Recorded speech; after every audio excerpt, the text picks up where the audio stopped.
Hi hello ಪ್ರೀತಿಯ ವಿದ್ಯಾರ್ಥಿ ಮಿತ್ರರೇ, ಪುನರ್ವೇಜ ಸಂಸ್ಕಾರಕ್ಕೆ ಸ್ವಾಗತ ಸುಸ್ವಾಗತ. ವಿದ್ಯಾರ್ಥಿ ಮಿತ್ರರೇ, ಕಳೆದ ಒಂದು ವಿಡಿಯೋದಲ್ಲಿ ಕೃಷ್ಣೇಗೌಡನ ಆನೆಗೆ ಸಂಬಂಧಿಸಿದ ಹಾಗೆ 2014ರಿಂದ 2022ರವರೆಗೆ ಕೇಳಲಾದಂತಹ 1 ಅಂಕದ ಪ್ರಶ್ನೆಗಳನ್ನ ತಿಳ್ಕೊಂಡಿದ್ವಿ. ಈಗ ಈ ಒಂದು ವಿಡಿಯೋದಲ್ಲಿ 2 ಅಂಕದ ಪ್ರಶ್ನೆಗಳನ್ನ ಉತ್ತರ ಸಮೇತ ತಿಳಿಸ್ಕೊಡ್ತಾ ಹೋಗ್ತಾ ಇರ್ತಾನೆ ವಿದ್ಯಾರ್ಥಿ ಮಿತ್ರರೇ. ಹಾಗೇನೆ ನಿಮ್ಗೆ ಯಾವ ಒಂದು ಸಬ್ಜೆಕ್ಟ್ಸ್ ಬೇಕು ಅನ್ನೋದನ್ನ ಕಮೆಂಟ್ ಬಾಕ್ಸ್ ನಲ್ಲಿ ಕಮೆಂಟ್ ಮಾಡಿ, ತಪ್ಪದೆ ಈ ವಿಡಿಯೋವನ್ನ ಶೇರ್ ಮಾಡಿ. ಹೊಸದಾಗಿ ನೀವು ನಮ್ಮ ಚಾನೆಲ್ಗೆ ಭೇಟಿಯನ್ನ ಕೊಟ್ಟಿದ್ರೆ ಮರಿದೇನೆ ನಮ್ಮ ಚಾನೆಲ್ ಅನ್ನ ಸಬ್ಸ್ಕ್ರೈಬ್ ಮಾಡಿ ಅಂತ ಹೇಳ್ತಾ, ಹಾಗೇನೆ ಪಕ್ಕದಲ್ಲಿರುವ ಬೆಲ್ ಐಕಾನ್ ಕ್ಲಿಕ್ ಮಾಡಿ ಆಲ್ ಅನ್ನೋದನ್ನ ಒತ್ತಿದ್ರೆ ನಾವು ಅಪ್ಲೋಡ್ ಮಾಡುವಂತಹ ಎಲ್ಲಾ ವಿಡಿಯೋಗಳನ್ನ ಮೊದಲಿಗರಾಗಿ ನೋಡಬಹುದು ವಿದ್ಯಾರ್ಥಿ ಮಿತ್ರರೇ. ಸೊ ಬನ್ನಿ ಈಗ ವಿಡಿಯೋನ ಶುರು ಮಾಡೋಣ. ಕೃಷ್ಣೇಗೌಡನ ಆನೆ ಎನ್ನುವಂತಹ ಒಂದು ದೀರ್ಘಗದ್ಯದಲ್ಲಿ 2 ಅಂಕದ ಪ್ರಶ್ನೆಗಳು 2014ರಿಂದ 2022ರವರೆಗೆ ಯಾವ ಒಂದು ಪ್ರಶ್ನೆಗಳು ಬಂದಿದೆ ಅನ್ನೋದನ್ನ ನೋಡ್ತಾ ಹೋಗೋಣ. ನಾವು ಅಪ್ಲೋಡ್ ಮಾಡುವಂತಹ ವಿಡಿಯೋವನ್ನ ನೀವು ನೋಡ್ಕೊಂಡ್ರೆ, ಕ್ವಶನ್ಸ್ ಗಳನ್ನ ನೋಡ್ಕೊಂಡ್ರೆ ಖಂಡಿತ 90 ಅಂಕಗಳು ಬಂದೇ ಬರುತ್ತೆ ವಿದ್ಯಾರ್ಥಿ ಮಿತ್ರರೇ. ಬಟ್ ನಿಮ್ಮ ಹಾರ್ಡ್ ವರ್ಕ್ ಕೂಡ ಅಷ್ಟೇ ಇಂಪಾರ್ಟೆಂಟ್ ಅಂತ ಹೇಳ್ತಾ ಬನ್ನಿ ವಿಡಿಯೋನ ಶುರು ಮಾಡೋಣ.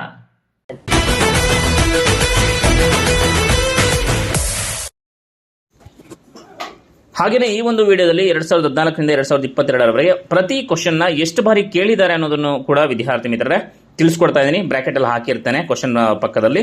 ಸೊ ತಪ್ಪದೆ ನೋಡಿ, ಪ್ರಾಕ್ಟೀಸ್ ಮಾಡ್ಕೊಳ್ಳಿ. ಬನ್ನಿ ನೋಡ್ತಾ ಹೋಗೋಣ ವಿಡಿಯೋ. ನಾವು ಮೊದಲನೆಯ ಪ್ರಶ್ನೆ, ನಮ್ಮ ಕಡೆ ಕೆಮ್ಮು ಕಾಲಿಂಗ್ ಬೆಲ್ಲಿದ್ದ ಹಾಗೆ ಎಂದು ನಿರೂಪಕರು ಹೇಳುವುದೇಕೆ? ಉತ್ತರ, ಮನೆಯವರ ಹೆಸರು ಏನು?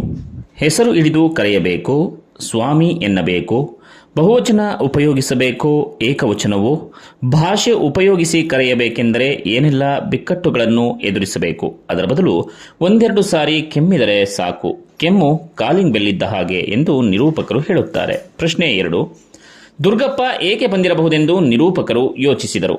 ಉತ್ತರ, ಇನಾಮು ಕೇಳಲು ಅಥವಾ ಚಂದಾ ವಸೂಲಿಗೋ, ಇಲ್ಲವೇ ಮನೆ ಉಪಯೋಗಕ್ಕೆ ಕಾಫಿ ಬೀಜವನ್ನು ಏಲಕ್ಕಿಯನ್ನು ಕೇಳಲೆಂದು ದುರ್ಗಪ್ಪ ಬಂದಿರಬಹುದೆಂದು ನಿರೂಪಕರು ಯೋಚಿಸಿದರು. ಪ್ರಶ್ನೆ 3, ಕೃಷ್ಣೇಗೌಡರ ಆನೆ ಹುಟ್ಟಿ ಬೆಳೆದ ಬಗೆ ಹೇಗೆ? ಘಟ್ಟದ ಕೆಳಗಿದ್ದ ಗೋಳೂರು ಮಠದ ಆನೆ ಹಾಕಿದ ಮರಿಯೇ ಕೃಷ್ಣೇಗೌಡರ ಬಳಿ ಇದ್ದ ಆನೆ. ಹುಟ್ಟಿದ್ದು ಬೆಳೆದಿದ್ದು ಎಲ್ಲ ಊರಿನಲ್ಲಿ ಜನಗಳ ನಡುವೆ. ಸ್ಕೂಲು ಮಕ್ಕಳು ದೂರದಿಂದಲೇ ಗೌರಿ ಎಂದು ಕೂಗಿದರೆ ಸಾಕು, ಸೊಂಡಿಲೆತ್ತಿ ಸಲಾಂ ಮಾಡುತ್ತಿತ್ತು. ಪ್ರಶ್ನೆ 4, ಮಠದವರಿಗೆ ಆನೆಗಿಂತ ವೇಲಾಯುಧನನ್ನ ಸಾಕಲು ತ್ರಾಸವಾದುದೇಕೆ? ಉತ್ತರ, ವೇಲಾಯುಧನು ದಿನದ 24 ಗಂಟೆಯೂ ಕುಡಿದೇ ಇರುತ್ತಿದ್ದನು. ಮಠದ ಸಾತ್ವಿಕ ವಾತಾವರಣಕ್ಕೆ ದೊಡ್ಡ ತಲೆನೋವಾಗಿದ್ದರಿಂದ ಮಠದವರಿಗೆ ಆನೆಗಿಂತ ವೇಲಾಯುಧನನ್ನ ಸಾಕಲು ತ್ರಾಸದಾಯಕವಾಗಿತ್ತು. ಪ್ರಶ್ನೆ 5, ಆನೆ ಸಾಕುವುದರ ಬಗ್ಗೆ ಜನರ ನಂಬಿಕೆ ಏನಾಗಿತ್ತು? ಉತ್ತರ, ಆನೆ ಸಾಕುವುದು ಎಂದರೆ ಎಲೆಕ್ಷನ್ನಿಗೆ ನಿಂತ ಹಾಗೆ. ಮನೆ ಮಠ ಸಂಪೂರ್ಣ ಹಾಳು ಮಾಡಿಕೊಂಡು ಹೆಂಡತಿ ಮಕ್ಕಳ ಬಾಯಿಗೆ ಮಣ್ಣು ಹಾಕುವ ಕ್ಷಿಪ್ರ ಮಾರ್ಗ ಇದೆಂದು ಎಲ್ಲರೂ ದೃಢವಾಗಿ ನಂಬಿದ್ದರು.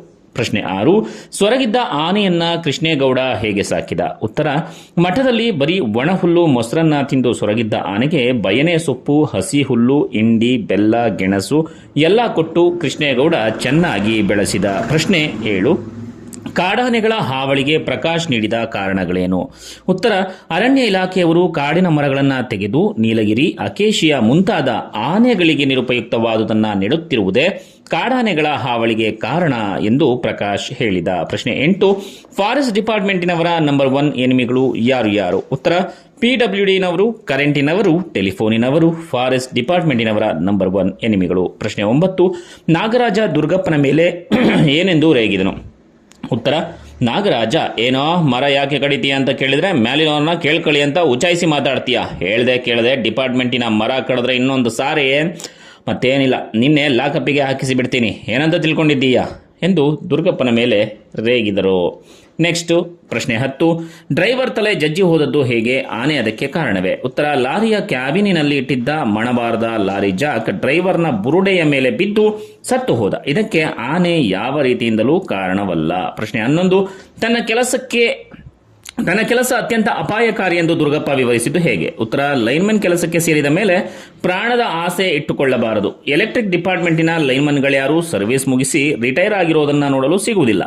ಒಂದಲ್ಲ ಒಂದು ದಿನ ಎಚ್ಚರ ತಪ್ಪಿದರೂ ಅಲ್ಲಿಗೆ ನಮ್ಮ ಸರ್ವಿಸ್ ಮುಗಿದಂತೆಯೇ ಎಂದು ದುರ್ಗಪ್ಪ ವಿವರಿಸುವನು. ಪ್ರಶ್ನೆ 12, ಜಬ್ಬಾರ್ ನಿರೂಪಕರಿಗೆ ಅಂಚೆ ವಿಲೇವಾರಿ ಬಗ್ಗೆ ಅಸಡ್ಡೆಯಿಂದ ಏನು ಹೇಳಿದ?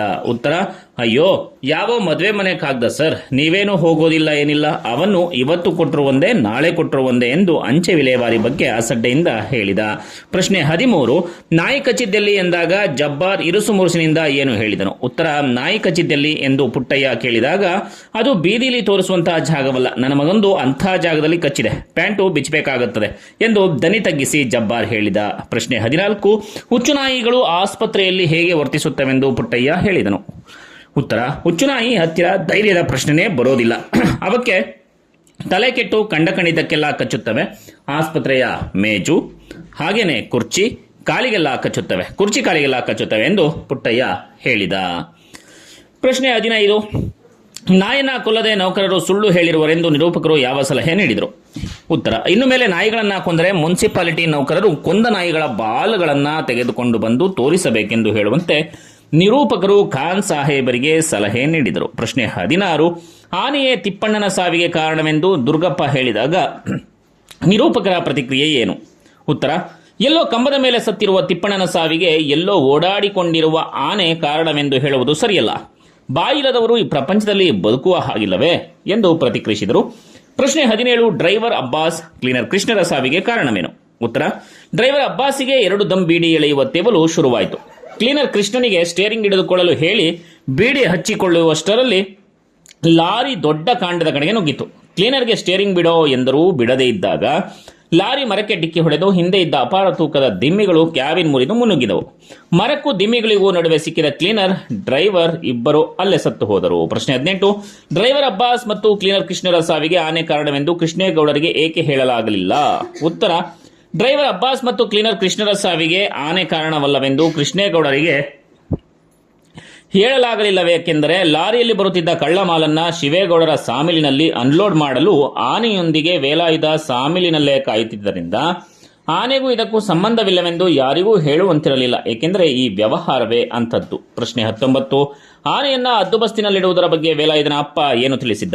ಆನೆಯ ಕಾಲಿನ ಉಗುರುಗಳ ಬಳಿ ಅಂಕುಶದಿಂದ ತಿವಿದರೆ ಅದಕ್ಕೆ ಪ್ರಾಣವೇ ಹೋಗುವಷ್ಟು ನೋವಾಗುತ್ತದೆಂದು, ಆ ಭಯಂಕರ ನೋವಿಗೆ 4 ಸಾರಿ ತಿವಿಯುವುದರೊಳಗೆ ಎಂಥ ಪುಂಡು ಆನೆಯಾದರೂ ಶರಣಾಗಿ ನೆಲದ ಮೇಲೆ ಮಲಗಿಬಿಡುತ್ತದೆಂದು ವೇಲಾಯುಧನ ಅಪ್ಪ ಅವನಿಗೆ ತಿಳಿಸಿದ್ದ ಅಥವಾ ಹೇಳಿದ್ದ.